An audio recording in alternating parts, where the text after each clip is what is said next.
This is Democracy Now!, democracynow.org, The War and Peace Report. I'm Amy Goodman. As the Trump administration continues to hold Mahmoud Khalil in ICE detention for organizing against Israel's war on Gaza, we turn now to take a broader look at the Trump administration's efforts to chill speech and silence critics. Our next guest has spent decades writing about authoritarianism at home and abroad. We last spoke to the Russian-American writer M. Gessen in December of 2023. At the time, they were in Germany to receive the prestigious Hannah Arendt Prize. But the initial ceremony was postponed after some of the award's sponsors withdrew support over Gessen's comparison in an article of Gaza to the Warsaw Ghetto. Gessen later won a George Polk Award for that article, In the Shadow of the Holocaust, it was called. M. Gessen is the author of numerous books, including Surviving Autocracy. They're also a columnist for the New York Times. M., welcome to Democracy Now! It's great to have you with us. Thank you, Amy. It's good to be here. Back in November, you predicted Trump, quote, will likely begin by getting rid of experts, regulators, and other civil servants he sees as superfluous, eliminating jobs that he thinks simply shouldn't exist. You also write in that piece, a major target outside of government will be universities, civil society groups, especially those that serve or advocate for immigrants, formerly incarcerated people, LGBTQ people, women, and vulnerable groups will be attacked. Start off by talking about how you saw all this coming and then the response. So, a couple of things. One was I listened to what Trump was saying, and it was very clear that, well, you know, he kept going on about trans people, about DEI, and about universities. And these were the novelties. His attacks on government as it was constituted before his second term actually date back to his first term. He made it very clear that he doesn't think that government should be constituted in the way it has been. He didn't have the number of people and the expertise and just sort of a sense of how things worked sufficient in his first term to carry out his agenda, but it was made very clear in Project 2025, and even if you didn't read Project 2025, in Trump's speeches if you listened. So that was one way to understand what was going to happen. Another way was one of my great intellectual inspirations and sources is a Hungarian political scientist, sociologist named Bálint Magyar, who has over the last 15 years written a lot about ascending autocracies, about mafia states, about what happened in Hungary, and more broadly what has happened in Europe. And he talked very convincingly to me for that article about getting rid of societies, getting rid of institutions of deliberation, institutions where our obligations to one another are worked out. And I think that that's a really interesting and illuminating prism to look at this through. It's the way that Elon Musk summed it up in one of his tweets, that empathy is the bane of Western civilization. And really, they do think that, and they see these expressions of empathy, expressions of mutual obligation and mutual interdependence in our institutions, and that's what they're going after. So I think it's very important to understand that they're going after things like Medicaid or Social Security is not an externality, it's not an unintended effect. It's very much what they want to destroy. You also write about his second term being different from the first, saying, during his first term, you could really tell he felt like an accidental president. This time, he seems to feel genuinely chosen. There's a new messianic quality to his behavior. He's not just making deals so he can accumulate wealth while he's president, as he did during his first term. It seems to me he's now planning to rule for a long time, forever in his imagination. He wants to wield genuine power in the world, going to, I mean, just yesterday, meeting with the head of NATO in the Oval Office and talking about, once again, he's going to take Greenland.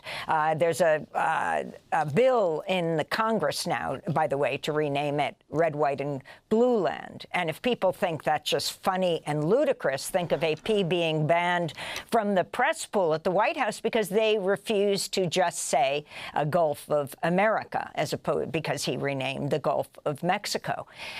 If you can talk about the significance of all of this, he says he's, yes, reaffirmed he's going to take Greenland, is now told the Pentagon to prepare to take Panama, and talks about, once again, getting rid of the Palestinians in Gaza and rebuilding it for the world's people, he said. Right. And don't forget Canada, the 51st state, which really, you know, I was listening the other day to a bunch of interviews from Canada that the Daily was broadcasting, and I was thinking, this sounds so much like the way we used to talk about Russia and Ukraine. By we, I mean Russians and Ukrainians before the invasion. And, you know, there are all these tropes like, we're so close, we're practically one people. So many Canadians live, or so many Ukrainians lived in Russia, so many Canadians live in the United States. The border has been porous. We couldn't possibly exist without each other. And at the same time, you know, we're so close, you practically don't exist as a country. And it's at once unbelievable and completely real and extremely dangerous. We can't know whether he's going to go after Greenland or Gaza or Canada or Panama Canal first, because he doesn't know what he's going to do first. But I think that we have to believe that he's deadly serious. He's deadly serious about this new imperialist identity for the United States. I mean, not exactly new, but sort of rediscovered. We haven't seen an explicitly expansionist political leader in generations in this country. But it's certainly a thing that exists, and it is particularly a thing that exists among leaders who want to be totalitarian leaders. Imperialism and totalitarianism really go hand in hand. That's axiomatic. And that, I think, is what we're watching. And I think another thing that, you know, we often make this mistake both about political leaders and about ordinary people. We don't notice how much they change. And I think it is important to look at how Trump has been transformed by power, by winning 2 elections, by winning this last election quite convincingly. Yes, he exaggerates how he won it, but I think that, by the margin by which he won it, but I think that the sense that, you know, and particularly surviving the assassination attempts, the sense that he's chosen, that he has a mission, that this is something that makes him, sets him completely apart, not just from other people in the United States, but from any other president, any other political leader in the world. These are really important things to look at and to understand that this is a very different phenomenon than we saw during his first term. So I want to ask you about the Democratic response, which you've also written about. For example, right now you have the Senate Minority Leader, Chuck Schumer, announcing he's voting for a Republican measure to keep the government funded, splitting from many Democratic senators and Congress members. Now, you write, Trump understands politics as the interplay of power and ideology. His opponents see politics as procedure. The contrast has never been starker. And you write, and never has the Democrats' technocratic, legalistic approach been more detrimental to the cause of democracy. Talk about the span of response, everything from, you know, that golden escalator, which was repurposed yesterday as Jewish Voice for Peace. 100 people got arrested, and they went up and down the escalator, and they decried what's happening with Mahmoud Khalil, with immigrants, with trans people, etc. To Schumer. Right. Well, so I think that we're seeing a real failure on the part of organized politics, on the part of the Democrats. And on the part of the Democrats, the response has really ranged from selective expressions of outrage, if you can call it that, like certainly Congressman Al Green shaking his cane during Trump's address to Congress, but the rest of the Democrats were sitting there with paddles, right? Which is such. I think they probably thought they were being incredibly principled and sending a strong message. But it and just to be clear, when you say paddles, you mean these little signs that said things like lies, and they would put them up and down. Right. Quietly, in an orderly fashion, without risking being removed from the chamber, without, I mean, they could have just sat it out if they wanted to make a strong statement. But this sort of raging takeover, raging nothing will be politics as usual on the right, and this kind of quiet, we're going to stay within the bounds of procedure response on the left, or what we call the left within Congress, that contrast is so dispiriting to me. And within the Democratic Party, the response has really ranged from we pick our battles to James Carvile's article in the New York Times in which he argued for playing dead, literally for playing dead for a year, thinking that Republicans are just going to destroy themselves. And that, I think, is such a huge mistake. And it's probably a mistake that's systemic, that it's a heuristic that is really letting the Democratic Party down. And the heuristic is that they believe that there are going to be midterms. They believe that there's going to be an election in 4 years, that they don't have to defend those basic assumptions, that these things are just going to happen. But we can't take anything for granted anymore. M. Gessen, I wanted to ask you about the House subcommittee hearing that abruptly ended Tuesday after the Texas Republican Representative Keith Self intentionally misgendered the new Democratic Representative Sarah McBride, the first transgender person to be elected to Congress, by introducing her as Mr. As Chairman McBride delivered remarks, the Democratic Congress member, Bill Keating, interrupted, demanding Self to reintroduce McBride. This was the exchange. I now recognize the representative from Delaware, Mr. McBride. Thank you, Madam Chair.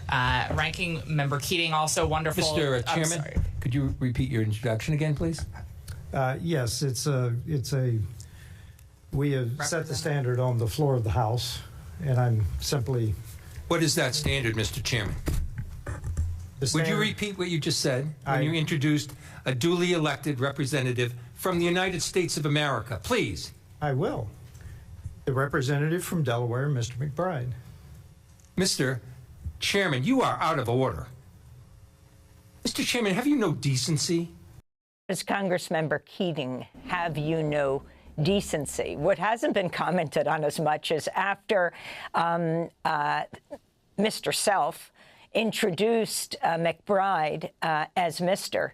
McBride responded, "Thank you, Madam Chair." But I'm guessing if you can respond to this overall attack on not just trans people, but the overall LGBTQ community, including the national federal website honoring Stonewall, removing the T from LGBT, despite the fact that it was trans women who led the protests that really gave birth to the modern-day LGBTQ movement in this country. Well, first of all, this isn't the first time that this has happened to Representative McBride. She has been the target of systematic, explicit, humiliating, aggressive attacks since she began her term earlier this year. And the fact that we just are watching this as a country and accepting it, not that the sort of television or whatever watching public has much power to stop it, but just being subjected to this spectacle of public humiliation over and over again is something that is so destructive to, I think, everybody's psyche. And I have a piece actually coming out in the Times this weekend talking about this attack on trans people, and it's not an attack on trans rights, it's an attack on trans people, of whom I am one. And I think it's most useful to think of it in the Arendtian framework of denationalization. She argued that before people could be herded to concentration camps and death camps by Nazis, they had to be denationalized, pushed out of the national community, stripped of their, what she called, the right to have rights. Right? We think that we have these rights guaranteed to us because we're born. But in fact, we have rights because we're part of a national community, because courts will enforce these rights, because communities will enforce these rights. And when they're taken away, and they're taken away through a series of both legal and public rhetorical moves, what happens is the Equal Employment Opportunity Commission has dropped cases of anti-trans discrimination, even though there's a Supreme Court decision from 2020 that makes it very clear that trans people are protected by discrimination because they're covered by the clause on the basis of sex. And the Equal Employment Opportunity Commission is basically refusing to enforce the law of the land because trans people have been placed outside the law. Trans people have been receiving, whoever needs to renew their passport, have been receiving passports with the birth sex indicated on them instead of the gender that marker that they've been living with. And I want to make very clear what that is. It's not just an insult when you get this passport in the mail or pick it up from the passport agency. It's a real obstacle to moving through the world, both sort of, on a daily basis, opening bank accounts, applying for loans, applying for financial aids. If you have discordant documents, those are very hard things to do. If you have documents that you're traveling with, whether inside the country or outside the country, that don't match your gender presentation. You know, I was once detained in Russia by an officer who thought that I was a teenage boy. I mean, this was obviously years ago.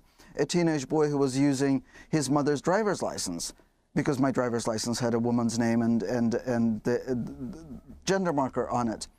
This takes away trans people's right to freedom of movement, one of the fundamental rights of humans, we think. But they're very easy to take away. So that's what we're watching. We're watching the denationalization of a very small, very vulnerable minority group. We've seen in this country already the denationalization of non-citizens. Right? Non-citizens are not members of the political community. Non-citizens don't have the same civil and legal rights as citizens. And now trans people are being put in the same category. McBride, by the way, actually had a really interesting reply to her accession to the bathroom rule, that the true act of civil disobedience was to occupy the congressional seat, not a toilet seat, and that she wouldn't take the bait, and that she seemed to be living rent-free in the minds of many Republicans. She is brilliant and incredibly brave, yeah.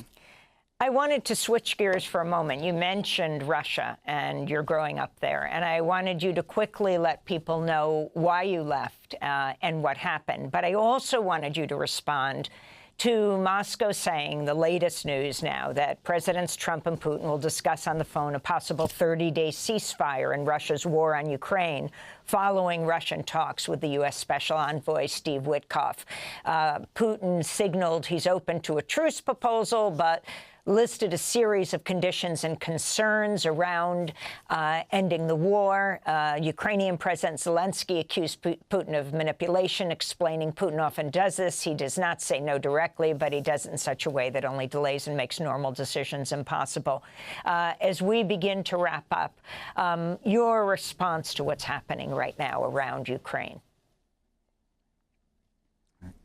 Well, what's happening right now around Ukraine has been very painful to watch because basically Putin has made his ambition very clear for many years. His ambition is to restore a kind of Yalta world order, one in which the United States and Russia divide the world, carve it up. They have spheres of influence, spheres of domination.